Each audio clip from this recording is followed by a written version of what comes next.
Magsisimula ang ating video sa isang magandang araw, at mapayapang buhay ang makikita natin sa mga tao.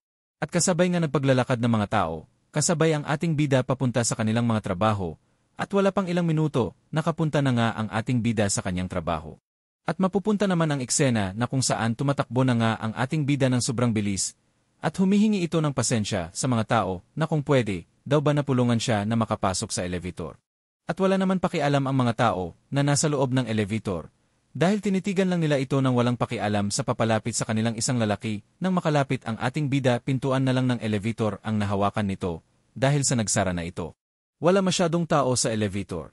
At dagdag pa ng bida na sana daw naghintay sila ng medyo matagal pa, at tumingin nga ang ating bida sa kanyang telepono, at tinigan ang oras, at nagulat nga ang ating bida, dahil daw sa malilete siya, at dagdag pa nga ng ating bida, papatayin daw siya ni Director Choice kung malilete siya. I guess wala akong choice kundi ang umakyat sa hagdan.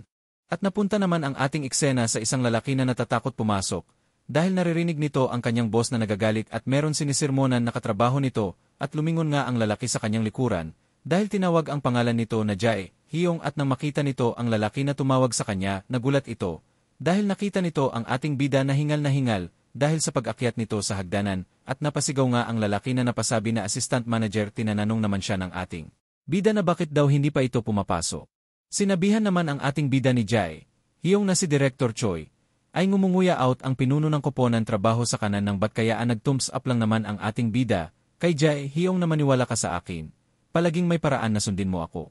At makikita nga natin dito ang eksena na kung saan pinapagalitan nga dito ni Director Choi ang isang lalaki, at pinagsabihan pa siya nito na ikaw ay manhid na dapat kang maging isang pinuno ng koponan, ngunit ito ang pinakamahusay na magagawa mo. At sabay hampas nga dito ni Director Choi.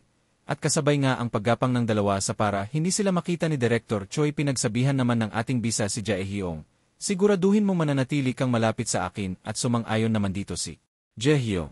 At pagalit nga dito na hinagis ni Director Choi ang mga bond paper sa lalaki. Sinabi pa ni Director Choi sa lalaki na gusto ko itong isulat muli sa oras ng tanghalian. Wala naman masabi ang lalaki kundi ang sumang-ayon. Nakapunta na nga ang dalawa sa mga kanilang pwesto. At pagkaupo nga ng ating bida sa kanyang upuan, tinanong niya ang kanyang katabi na Byung-ho, bakit ang tense ngayon sa office? Sabi naman sa kanya ni Byung-ho na ang mga namumuhunan ay nag-pull out mula sa bagong proyekto. I guess kailangan niyang magpakawala. Nagulat nga ang ating bida dahil tinawag siya ni Director Choi sa bonitong pangalan na Assistant Manager. Jeong-yu Park naman ang ating bida ng yes sir.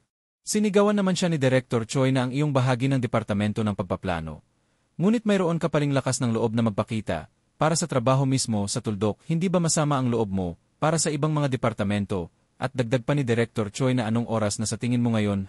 Sagutin mo ako kung anong oras na.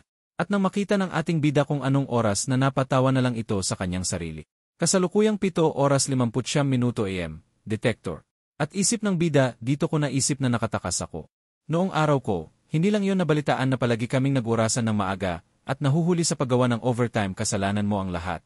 Team leader. Hindi pa man natatapos magsalita si Director Choi, meron na nagpakita sa kanyang isang system, at nang nakita ito ni Director Choi, nagulat ito, dahil meron na lang lumitaw sa kanyang harapan nang hindi man lang alam kung ano ito. Hindi lang pala kay Director Choi nagpakita ang system, pati na din sa ating bida. Nagtataka nga dito ang ating bida kung ano daw ba yan. At hindi lang pala kay Director Choi nagpakita ang system, pati na rin sa mga katrabaho ng ating bida, at isa nga sa mga lalaki na napabangon sa pagkakatulog nito, at tinatanungan niya kung ano ito, isa pang bug. Sinagot naman siya ng katrabaho nito na hindi. Ito ay hindi isang bug. Ngunit isang kakaibang kakapop-up ay ang aming kumpanya ay din bumuo ng augmented katotohanan. Lalaki na, at dagdag pa ng lalaki na baka nagdagdag sila ng bagong feature.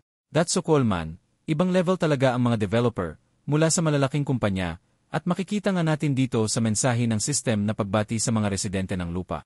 Ikinalulungkot kong maging tagadala na masamang balita. Tanong naman ng lalaki na nakatakip yung mata na anong klaseng kalokohan ang ginagawa nyo. Pero nang pagkatanggal nito sa takip ng kanyang mga mata, na tahimik na lang ito, dahil sa kanyang nakita mula sa kanyang harapan, at meron nga iba't ibang klaseng opinion ang kanilang mga kasama sa loob ng kanilang trinatrabahuan.